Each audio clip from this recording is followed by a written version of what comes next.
Hey YouTube, how's it going? I've put out a few videos on Yu-Gi-Oh investing, and I kind of want to expand that to generic trading card investing. This might be a review of some shit you learned in high school, but we're gonna do it anyway because trading cards are a bit different than your standard goods or services, supply and demand stuff that you learn in school.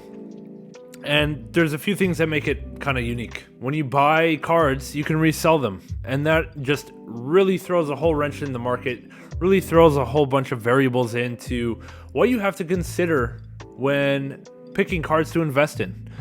Really the goal of what we're doing here is trying to figure out which cards you should buy so that you can resell them later and make money. And I guess this is just going to be a neato supply and demand lecture.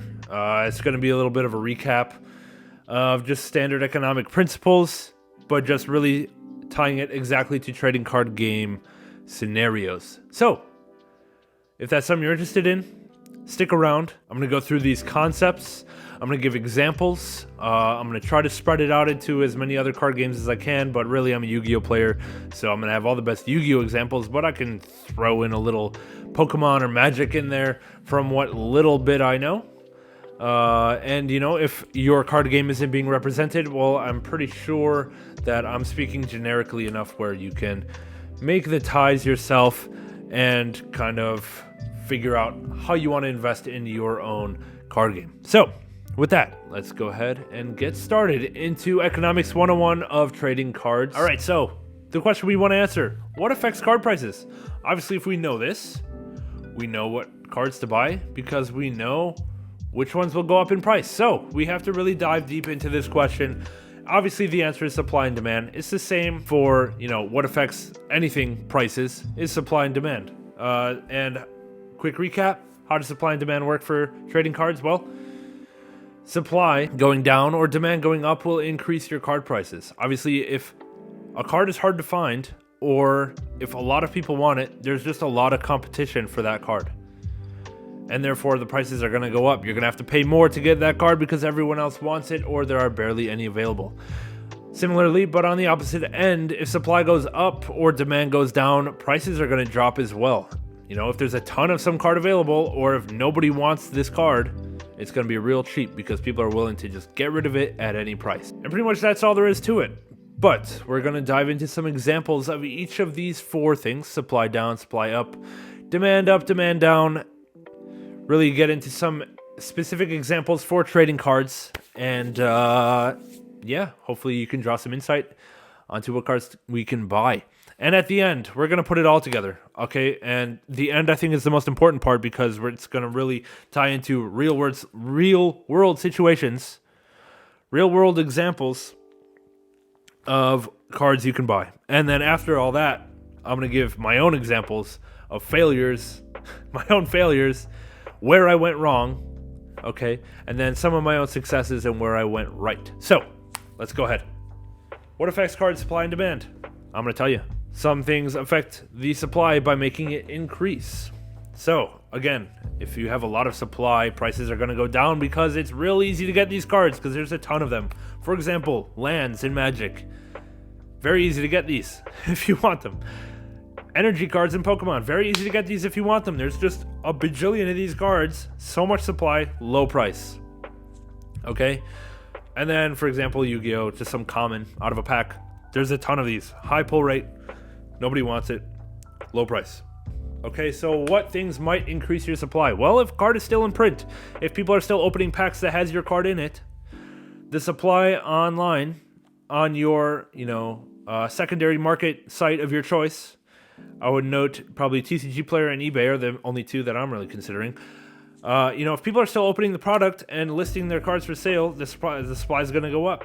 You know, there's at time point A, there's 100 cards online, and at time point B, people have opened 1,000 more cases and put all of those cards online. Well, then your supply is going to go up. Okay, it doesn't matter if people want them or not. That's demand. That's a separate variable. We're talking about supply. People are opening the product. Supply is going up. For example, OTS Ultimate Rares. I'll talk about this right now. that, you know, if you buy Ultimate Rares as an investment right when the darn OTS pack comes out, you're an idiot, because prices are going to drop. Because people are going to be opening these packs for the next 3 to 4 months. And the supply is going to go up for the next 3 or 4 months. Look at Ray. On release, $100. 2 months after release, $60. Like, obviously, people are going to be opening OTS 20 for the next 2 or 3 months. So just wait a little bit. Just a little bit. Okay? Other things that increase supply. Preferable alternatives. So, for example, if people had a BLS Link, secret rare, and then they pulled Ulti BLS Link out of their OTS pack when that came out, they're going to sell their secret rare. Okay? So, yeah, alternatives to what you already have is going to make you want to just get rid of what you already have. And another example, MST, and then when Cosmic Cyclone comes out, people don't want to play MST anymore. Okay? I don't want to play with you anymore. They're going to keep their Cosmic Cyclones and put their MSTs back up on the market because they have no need for that. So that's how supply is going to go up on TCG Player, on eBay. People are just going to list all this stuff they don't need anymore. Yeah. And then the last thing, I just want to mention it. It's not really a major factor, but people just leaving the game. It's irrelevant to new cards coming out. It's irrelevant to meta. It's irrelevant to any of that. They're just going to sell everything they have. I don't think this is a big deal for like Yu-Gi-Oh, but I don't know. Are a lot of people leaving Magic? Did they stop printing Magic or something like that? I thought I saw a video. Yeah, that could be a factor increasing your supply of available MTG cards. All right, now decreases in supply. What might cause the supply to decrease? What might cause the number of listings on TCG Player and eBay to go down? Well, why does it matter? First of all, if your supply goes down, it's a lot of competition for these cards. For example, Black Lotus.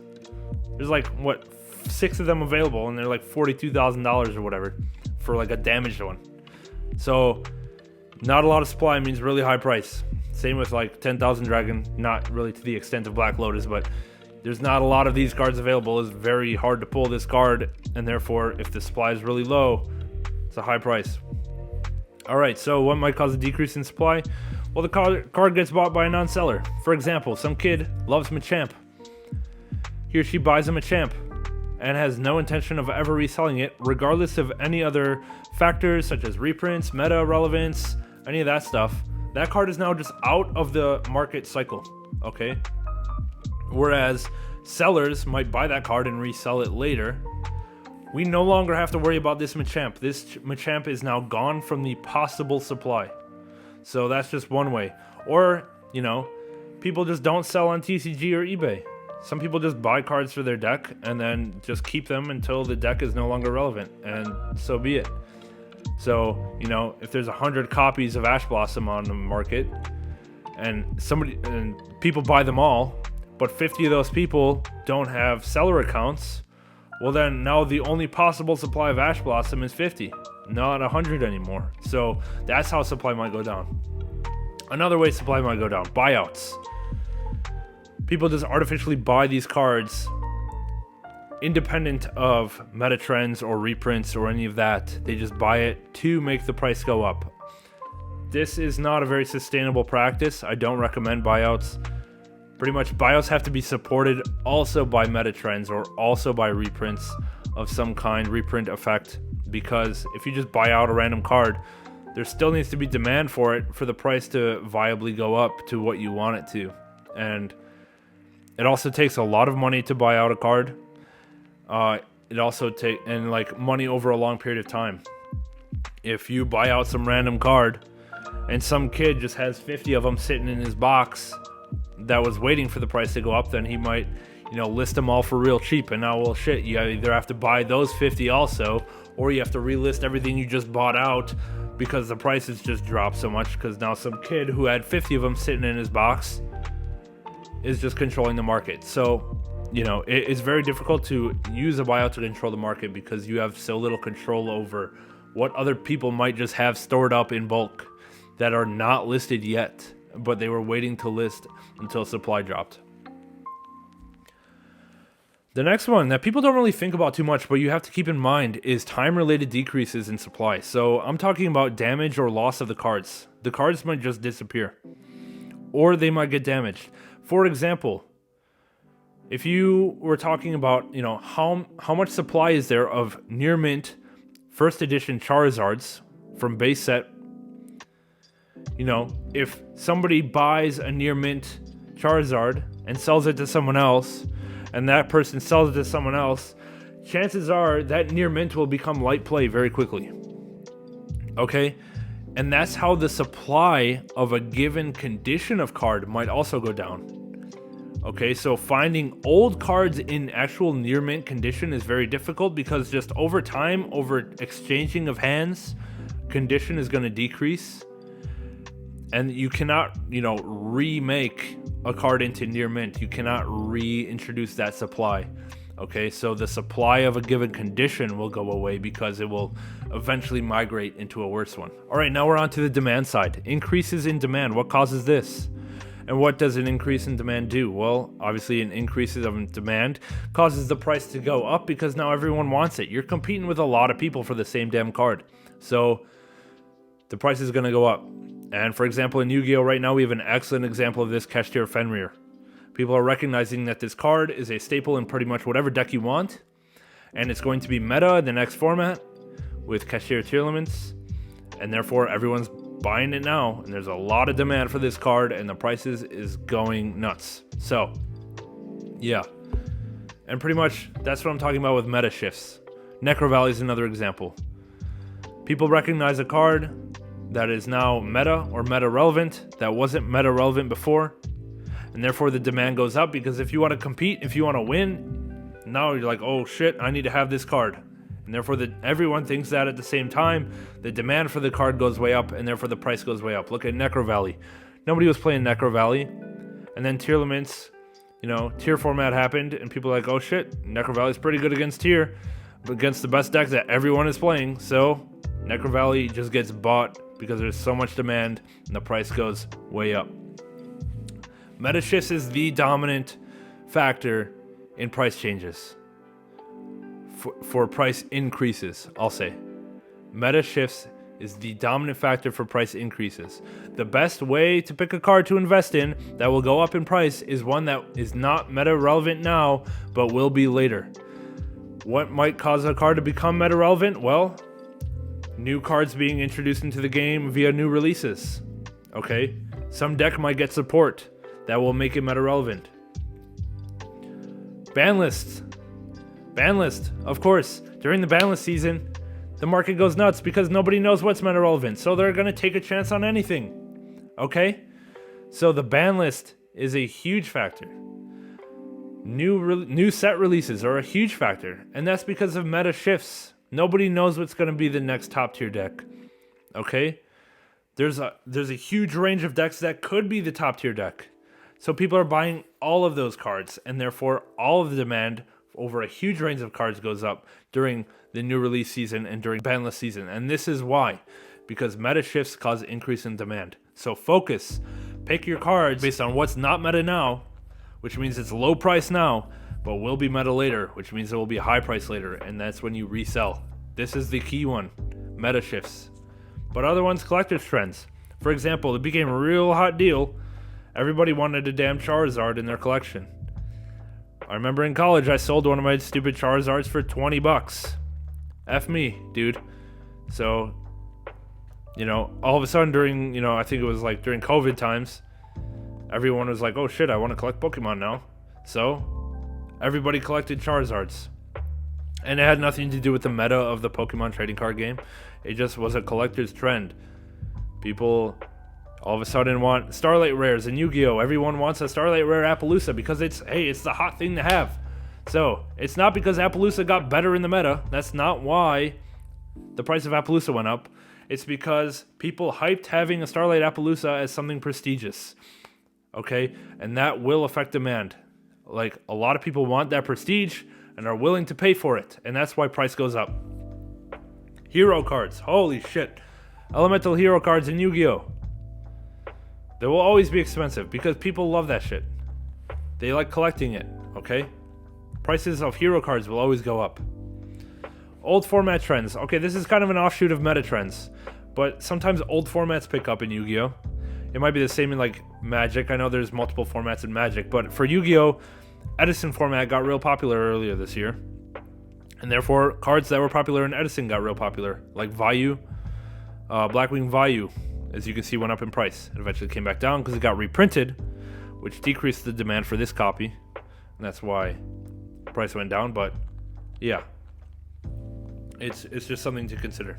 And then something that's not really dominant, but something I'll just mention: new players. If a whole bunch of new players come into the game at the same time, the demand for a whole bunch of like staple cards is going to go up. So, you know, if there's a movie coming out or a video game coming out for your game, then keep in mind that a whole bunch of new players might want to start playing your game, and that might affect your prices. All right, on to the last thing: decrease in demand. What might cause decreases in demand, which therefore causes decreases in price? Why does it cause decrease in price? Well, because nobody wants the damn thing anymore. So if nobody wants it, then you're going to have to lower your price in order to get anyone to buy it. And that's pretty much how it works. What might cause decrease in demand? Well, preferable alternatives, aka reprints. For example, Ash Blossom. Ash Blossom, one of the most popular cards in Yu-Gi-Oh! One of the best cards ever printed, for those that are not familiar. Had its original print here on the left from a set called Maximum Crisis. Secret rare, it was the highest available rarity of that card. And now, you know, 6 years later, or 5, whatever, years later in 2022, it got another different secret rare reprint. And what happened? Well, originally, before the new card, the new reprint, new version, everyone that wanted a secret rare Ash Blossom had one choice. They had Maximum Crisis, the original. Okay, so all 7 of these people here, if they wanted a secret rare Ash Blossom, well, this is what you got to do. Now, after the reprint, it's not better than the original one, but it's an alternative, and people will take alternatives sometimes. And you have to look at it this way. If you want a secret rare Ash Blossom, you can either pay, you know, the $300 for a set of the original, or you can pay $30 for the new one and have $270 in your pocket. And I bet you a lot of damn people wanted 3 of the new card and $270 in their pocket. And what happened to the original Ash? The prices tanked because the demand for the original one went so far down when the new option became available. So that's how reprints tank the prices. That's how reprints cause a decrease in demand and therefore decrease in price. All right, meta shifts. Again, I kind of talked about this, but Nibiru has been falling out of the meta for the last format and a half, and therefore the original price of the original Nibiru is just dropping because people don't need this card to compete. If you don't need the card to compete, you don't need to buy it. And if you don't need to buy it, demand goes down, price goes down. All right. And collector's trends, they work on the negative side too. For example, here, the Astral number 17, it was like hot shit when it came out. But people kind of recognized, this is whatever. I don't really want it anymore. Demand goes down, price goes down big time, and it's pretty much half the price of what it was on release. So, let's recap. We just learned all that stuff. But what does it mean? Okay, what do we want? I'm talking about now, what do we want to buy? What is a good idea to buy? Well, we need something that will go up in price, obviously. If you're going to buy something, you hope it goes up in price, and then you can resell it later. That's great. And as we just learned, what causes stuff to go up in price? Well, either the supply goes down or the demand goes up. And how does that relate to trading cards? Well, you want to buy something that has already a low supply, okay? And if it already has a low supply, it won't take very much more people buying it for the supply to drop enough where someone can set the price to whatever they want, and it's going to be higher. Okay, and I'll give you an example of something like this. You want to buy something with meta potential. You don't want to buy a crap card, because no matter what happens in the meta, people are not going to need it to be competitive. Obviously, there are exceptions.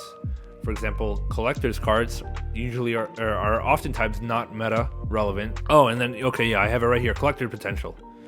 So, you know, is it a elemental hero card? Then people are going to go nuts. Is it a Charizard card? any version of Charizard or Pikachu, people are going to go nuts. There's probably some equivalent in Magic. Or, you know, is it a Luffy card in One Piece? Or is it, you know, I don't know other games. But you get the idea. Is it something that people want independently of what's actually good in the game? People are going to want it because, hey, it's cool in a show, or it's cool in the anime or the manga or whatever. So keep that in mind. Old format relevance as well. So if a card is played over multiple formats, then it might be good, because no matter, you know, if GOAT format gets popular or Edison format gets popular, or maybe it's relevant in the modern day, you know, the more reasons people have to buy it, the better. Okay, and I'll give an example. All right, so for example, for the first three, a card that is already low in supply, it has meta potential and collector's potential. Divine Arsenal, AA Zeus, Ultimate Rare. There's like 22 listings right now. It's at like $50, which is low, and the price quickly goes up to like $80. Okay, it has meta potential for pretty much indefinitely. If a deck can make Xyz monsters, they can make this. And it has collector's potential. It's an ultimate rare. Okay, so this is I think a great card to pick up. This is a good example. Another example. Ultimate Rare Mystical Space Typhoon. It's already low supply, and there's not going to be any more ever printed. So the supply will only go down. Collector's potential, for sure. It's an Ultimate Rare Astro Pack. And old format relevance. MST is played in Go format, in Edison format, in Hat format. It can almost be played in modern format, in some scenarios. So it's relevant to, you know, no matter what era of Yu-Gi-Oh you're playing, or if you're just a collector, it's relevant to all these people. The more people that a card is relevant to, the better chance it has to go up in price. It's that simple, because there's more chance that demand will go up. Okay, not only do we want something that will go up in price, but we want something that will not go down in price. This is kind of like the risk factor. You know, you could buy something that's hot shit right now. You could buy all the Kashtira Fenrirs on the market, but if Kashtira Fenrir gets a secret rare reprint tomorrow, you're screwed. You have to take stuff that's kind of resilient to factors that will cause a card to decrease in price. Let's talk about it. All right, so what causes a card to decrease in price? If you get more supply, or if the demand goes down. All right, so how do we avoid that? Well, we want something that's out of print. If it's out of print, there's no more supply. All right, you're not going to be, they're not going to just release a whole bunch of new packs tomorrow where people will just flood the market with a whole bunch of newly released cards of the same version. For example, if you want a Stardust Dragon Ghost Rare, you can buy one. Because Konami, you're not going to go to Walmart tomorrow and rip open a pack of Duelist Genesis and pull Ghost Stardust, okay? The supply is not going to go up because of new product. Okay, you also want something that's resilient to reprints. What that usually means is you want the highest rarity of something. You want first edition of something. And you want near mint of something, okay? You want the highest rarity because no matter what reprint is given, you have the highest rarity version. You know, if someone has in their mind, I want highest rarity, and you have highest rarity possible, then no matter what, if there's a common print tomorrow, that I want highest rarity person is not going to give a shit about the common, okay? And your card will maintain value. Also resilient to reprints. First editions. If you have a first edition Sprite Blue, okay, and tomorrow Konami releases an unlimited print of Power of the Elements, and people pull a ton of Sprite Blues, you still have the highest version, okay, that has a lot of value. People always want highest version, and it maintains price the best. So if you can spend a little extra money, get the highest version, because it has the least risk of going down in price. Okay, and then resilient to meta shifts. For example, staples. And you have to be very particular with what you consider a staple. Just look at Nibiru. Nibiru is not a staple. Nibiru will go in and out with formats, okay? Ghost Reaper and Winter Cherries, not a staple. It's relevant like once every 2 or 3 years. Okay? Staples are like the best cards ever printed. Okay? Infinite Impermanence. Ash Blossom and Joyous Spring.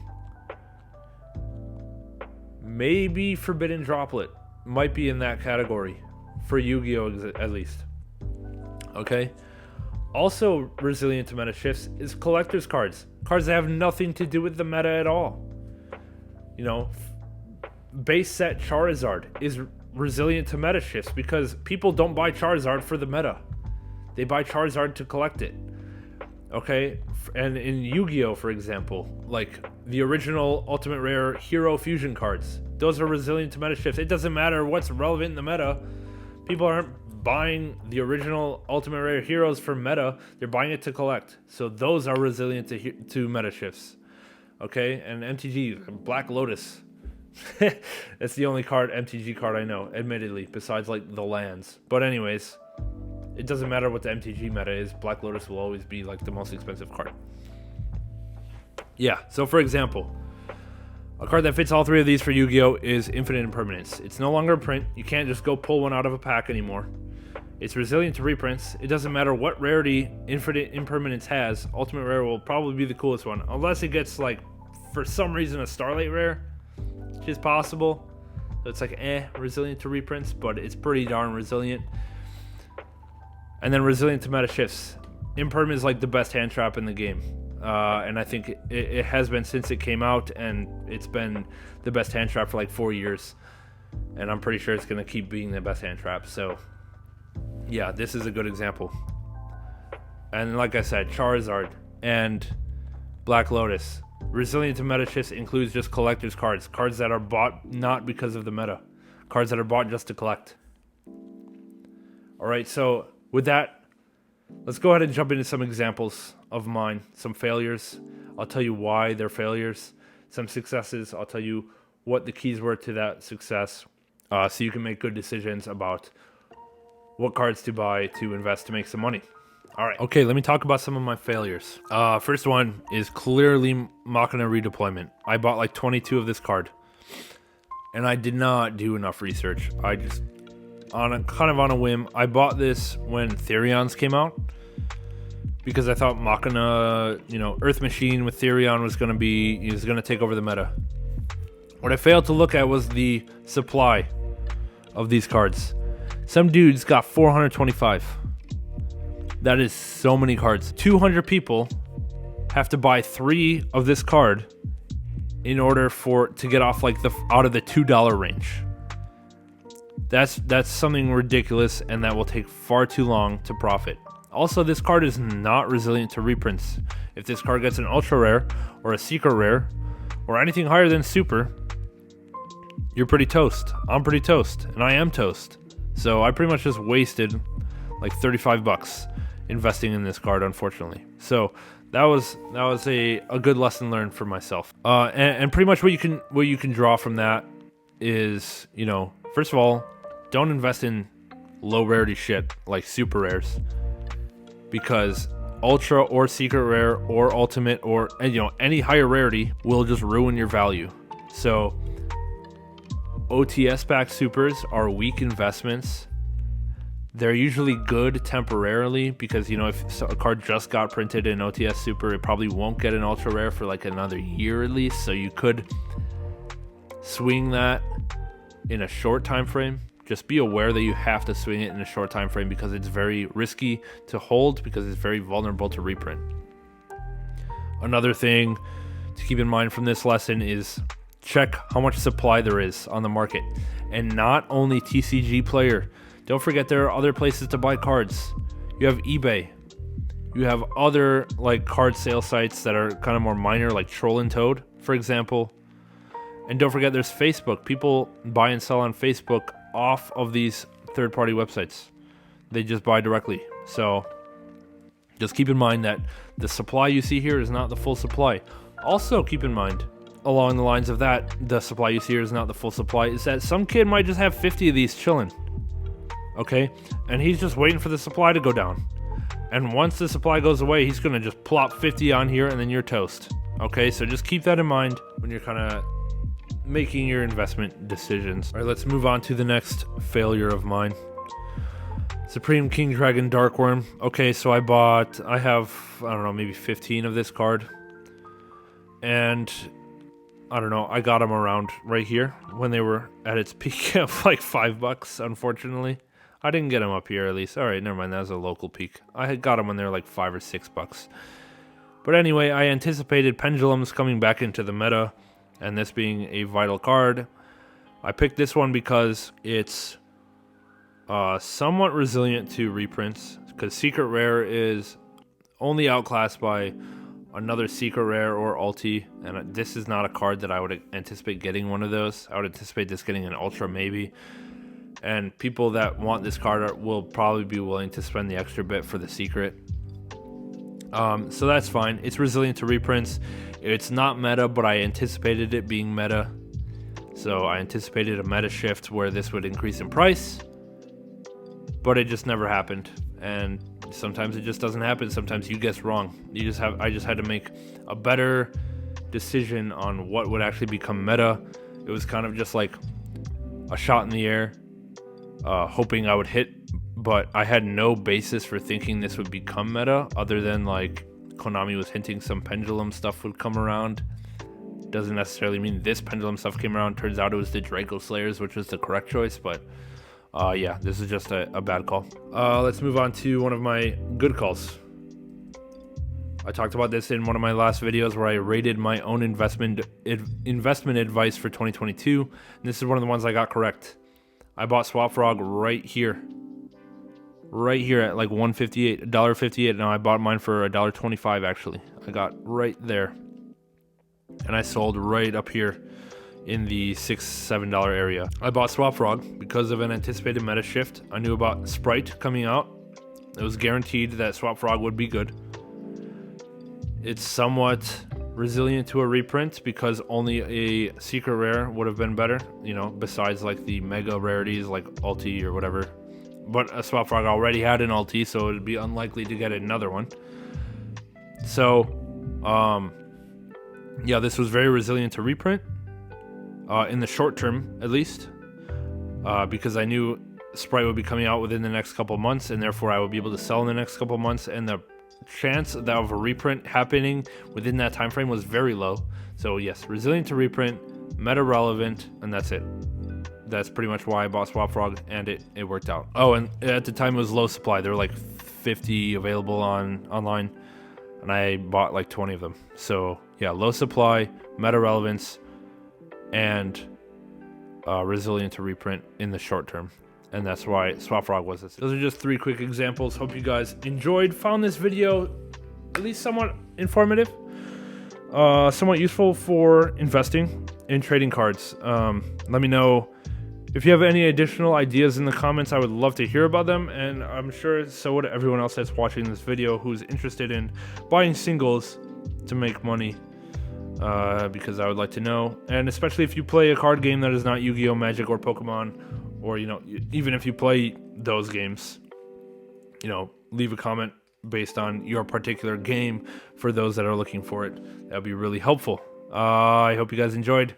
Hit the subscribe button, leave a like, leave a comment, and we will catch you guys in the next one. Good luck hunting for bargains.